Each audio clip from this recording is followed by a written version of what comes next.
Welcome back, Cyber Explorers. It's Alfie, and in this video we'll explore together with this step-by-step guide, how to take a screenshot in Windows 11. So without further ado, let's get right into it.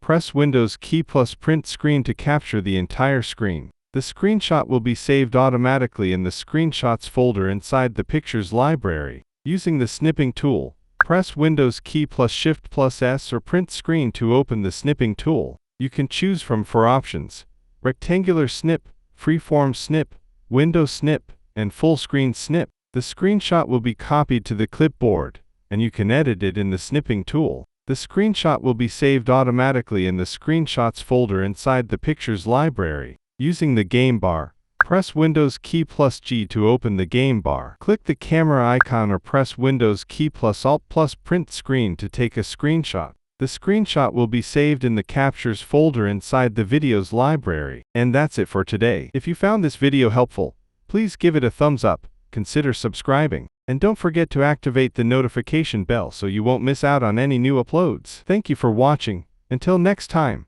see you later.